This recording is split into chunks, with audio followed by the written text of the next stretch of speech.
Obrigado. É uma honra estar com vocês hoje nessa formatura de uma das mais excelentes universidades do mundo. Verdade seja dita, eu nunca me formei na faculdade. Esta foi a vez na vida em que eu cheguei mais perto de uma formatura de faculdade. Hoje eu gostaria de contar para vocês 3 histórias da minha vida. É isso, não é grande coisa, só 3 histórias. A primeira história é sobre ligar os pontos. Eu deixei a Reed College depois dos primeiros 6 meses, mas então eu fiquei um tempo de 18 meses antes de eu realmente sair. Então, por que eu saí? Começou antes de eu nascer. Minha mãe biológica era uma jovem e solteira estudante de faculdade, e ela decidiu me colocar para adoção. Ela achava muito fortemente que eu deveria ser adotado por pessoas formadas, então tudo estava preparado para que quando eu nascesse, fosse adotado por um advogado e sua esposa. Exceto que quando eu apareci, eles decidiram no último minuto que na verdade eles queriam uma garota. Então meus pais adotivos, que estavam numa lista de espera, receberam uma ligação no meio da noite perguntando: "Nós temos um garoto inesperado, vocês o querem?" Eles disseram: "É claro." Minha mãe biológica mais tarde descobriu que minha mãe adotiva nunca se formou na faculdade e que meu pai adotivo nunca se formou no colégio, ensino médio. Ela se recusou a assinar os papéis finais da adoção. Ela só cedeu alguns meses depois, quando meus pais adotivos prometeram que um dia eu iria para a faculdade. Esse foi o começo na minha vida. E 17 anos depois eu fui para a faculdade. Mas, ingenuamente, eu escolhi uma faculdade quase tão cara quanto Stanford. E todas as economias dos meus pais de classe operária estavam sendo gastas na minha educação superior. Depois de 6 meses, eu não podia enxergar o valor daquilo, eu não tinha ideia do que queria fazer com minha vida e nenhuma ideia de como a faculdade poderia me ajudar a descobrir. E lá estava eu gastando todo o dinheiro que meus pais economizaram durante suas vidas inteiras. Então eu decidi sair e confiar que tudo ia acabar dando certo. Era bem assustador naquela época, mas olhando para trás foi uma das melhores decisões que eu já tomei. Assim que eu saí, eu pude parar de assistir às aulas obrigatórias que não me interessavam e comecei a assistir as que pareciam interessantes. Nem tudo foi tão romântico. Eu não tinha um dormitório, então eu dormia no chão do quarto dos amigos. Eu devolvia garrafas de Coca-Cola aos depósitos por 5 centavos para poder comprar comida, e eu andava 7 milhas através da cidade toda noite de domingo para pegar uma boa refeição semanal no templo Hare Krishna. Eu amava aquilo. E muito do que eu encontrei seguindo minha curiosidade e intuição se mostrou de valor incalculável mais tarde. Deixe-me dar um exemplo. A Reed College, naquele tempo, oferecia, quem sabe, a melhor instrução sobre caligrafia no país. Por todo o campus, cada pôster, cada etiqueta em cada gaveta apresentava uma bela caligrafia manual. Por eu ter saído e não ter que assistir às aulas normais, eu decidi tomar aulas de caligrafia para aprender a fazer aquilo. Eu aprendi sobre caracteres com e sem serifa, sobre a variação do espaço entre diferentes combinações de letras, sobre o que torna a grande tipografia grande. Era bonita, histórica, artisticamente sutil de uma maneira que a ciência não pode capturar. E eu achei aquilo fascinante. Nada disso tinha sequer um lampejo de aplicação prática na minha vida. Mas 10 anos depois, quando nós estávamos projetando o primeiro computador Macintosh, aquilo tudo voltou para mim. E nós colocamos tudo no Mac. Foi o primeiro computador com uma tipografia bonita. Se eu nunca tivesse entrado naquele simples curso da faculdade, o Mac nunca teria múltiplos tamanhos de letra ou fontes proporcionalmente espaçadas. E já que o Windows copiou o Mac, provavelmente nenhum computador pessoal teria.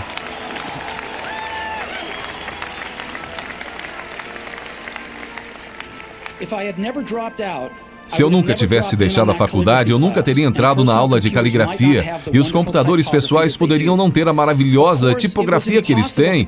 Claro que era impossível conectar os pontos, para frente quando eu estava na faculdade, mas ficou muito claro olhando para trás 10 anos depois. De novo, você não pode conectar os pontos olhando adiante, você só pode conectá-los olhando para trás. Então você tem que confiar que os pontos de algum jeito vão se conectar em seu futuro. Você tem que confiar em alguma coisa, seu Deus, destino, vida, karma, seja o que for. Porque acreditar que os pontos vão se ligar em um momento vai te dar confiança para seguir seu coração, mesmo que ele te leve para um caminho diferente do previsto. E isso fará toda a diferença.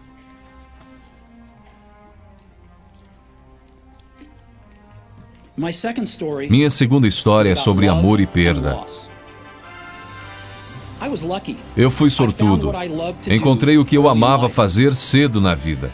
Woz e eu começamos a Apple na garagem dos meus pais quando eu tinha 20 anos. Nós trabalhamos duro e em 10 anos a Apple cresceu de apenas nós dois numa garagem para uma companhia de $2 bilhões com mais de 4 mil empregados.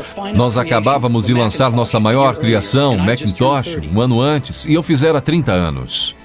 E então eu fui demitido. Como você pode ser demitido de uma empresa que você começou? Bem, conforme a Apple cresceu, nós contratamos alguém que eu achava muito talentoso para levar a empresa comigo. E no primeiro ano, mais ou menos, as coisas saíram bem. Mas então nossas visões do futuro começaram a divergir e, eventualmente, nós tivemos uma briga. Quando isso aconteceu, nosso quadro de diretores ficou do lado dele. Então, aos 30 anos, eu estava fora, e muito escandalosamente fora. O que tinha sido o foco de toda a minha vida adulta se foi, e isso me destruiu. Eu realmente não sabia o que fazer por alguns meses. Senti que tinha decepcionado a geração anterior de empreendedores, que tinha deixado cair o bastão no momento em que ele estava sendo passado para mim. Eu encontrei David Packard e Bob Noyce e tentei me desculpar por ter estragado tudo daquela maneira. Foi um fracasso público e eu até mesmo pensei em deixar o vale. Mas alguma coisa lentamente começou a nascer em mim. Eu continuava amando o que eu fazia. As coisas que aconteceram com a Apple não mudaram isso em nada. Eu havia sido rejeitado, mas continuava amando. Foi quando decidi começar de novo. Não enxerguei isso na época, mas ser demitido da Apple foi a melhor coisa que podia ter acontecido para mim. O peso de ser vitorioso foi substituído pelo vazio de ser um iniciante outra vez, sem muita certeza sobre nada. E isso me deu liberdade para começar um dos períodos mais criativos da minha vida. Durante os 5 anos seguintes, criei uma companhia chamada Next, outra companhia chamada Pixar, e me apaixonei por uma mulher maravilhosa que se tornou minha esposa. Pixar fez o primeiro filme animado por computador, Toy Story, e é o estúdio de animação mais bem-sucedido do mundo. Em uma inacreditável guinada de eventos, a Apple comprou a Next. E eu voltei para a empresa, e a tecnologia que desenvolvemos nela está no coração do atual renascimento da Apple. E Lorraine e eu temos uma família maravilhosa. Tenho certeza de que nada disso teria acontecido se eu não tivesse sido demitido da Apple. Foi um remédio horrível, mas eu entendo que o paciente precisava. Às vezes, a vida bate com um tijolo na sua cabeça. Não perca a fé. Estou convencido de que a única coisa que me permitiu seguir adiante foi o meu amor pelo que fazia. Você tem que descobrir o que você ama. Isso é verdadeiro tanto para o seu trabalho quanto para com as pessoas que você ama. Seu trabalho vai preencher uma parte grande da sua vida. E a única maneira de ficar realmente satisfeito é fazer o que você acredita ser um ótimo trabalho. E a única maneira de fazer um excelente trabalho é amar o que você faz. Se você ainda não encontrou o que é, continue procurando. Não sossegue. Assim como todos os assuntos do coração, você saberá quando encontrar. E como em qualquer grande relacionamento, só fica melhor e melhor à medida que os anos passam. Então continue procurando até você achar. Não sossegue.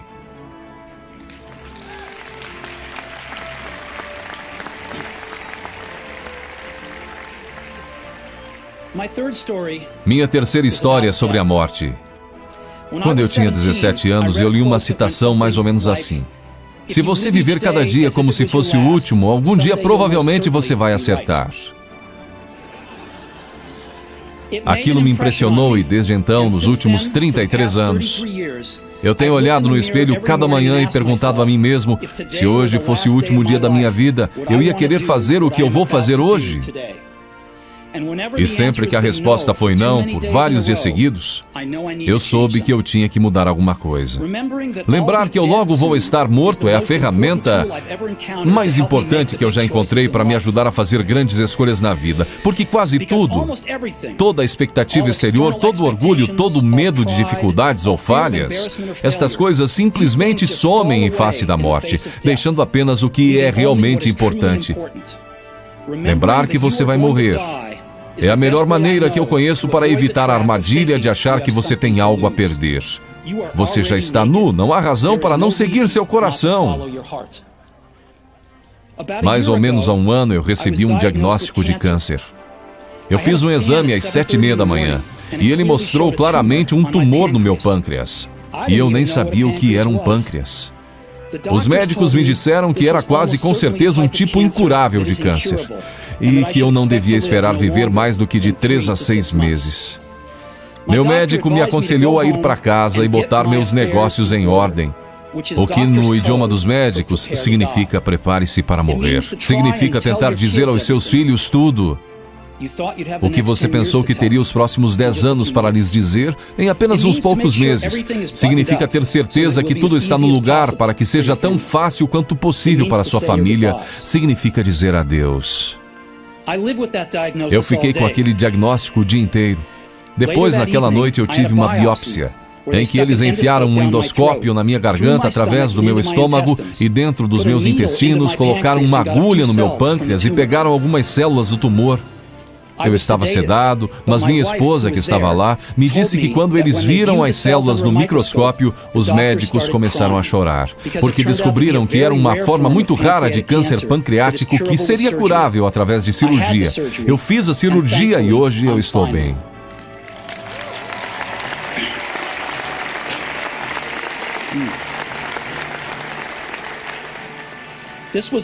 Isto foi o mais perto que eu cheguei de encarar a morte e eu espero que seja o mais perto que eu chegue por algumas décadas mais. Tendo sobrevivido, hoje eu posso dizer isto a vocês com um pouco mais de certeza do que quando a morte era um conceito útil, mas puramente intelectual. Ninguém quer morrer. Mesmo as pessoas que querem ir para o céu não querem morrer para chegar lá. E mesmo assim, a morte é o destino que todos nós compartilhamos. Ninguém nunca escapou dela. E é como deveria ser, porque a morte é muito provavelmente a melhor invenção da vida. É o agente de mudança da vida. Ela tira o velho do caminho para dar espaço ao novo. Por enquanto, o novo são vocês. Mas algum dia, não muito distante, vocês gradualmente vão se tornar os velhos e sair do caminho. Me desculpe por ser tão dramático, mas é totalmente verdade. Seu tempo é limitado, então não gaste vivendo a vida de outra pessoa. Não caia na armadilha do dogma, que é viver com os resultados do pensamento de outra pessoa. Não deixe o ruído da opinião alheia sufocar sua voz interior. E mais importante, tenha coragem de seguir seu coração e sua intuição. Eles, de alguma forma, já sabem o que você realmente quer se tornar. Tudo mais é secundário.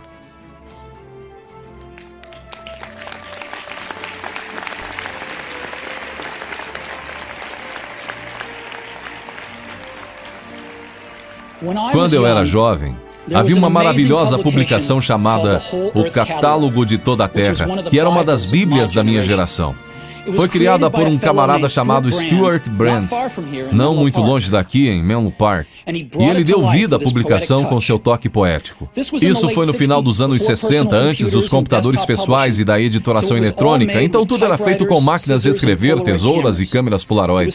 Era tipo o Google formato brochura, 35 anos antes do Google aparecer. Era idealista e com abundância de recursos elegantes e ideias brilhantes. Stuart e sua equipe publicaram várias edições de O Catálogo de Toda a Terra, e então, quando seu papel estava cumprido, eles publicaram uma edição final. Era meados dos anos 70 e eu tinha a idade de vocês. Na contracapa da edição final havia uma fotografia do amanhecer em uma estradinha de terra, do tipo em que você poderia ficar pegando carona se você for aventureiro. Embaixo dela estavam as palavras Stay Hungry, Stay Foolish. Era a mensagem de despedida deles ao sair do ar. Stay hungry, stay foolish. E eu tenho sempre desejado isso para mim mesmo. E agora, a vocês se formarem para começar outra vez. Eu desejo isso a vocês. Stay hungry, stay foolish. Muito obrigado a todos vocês.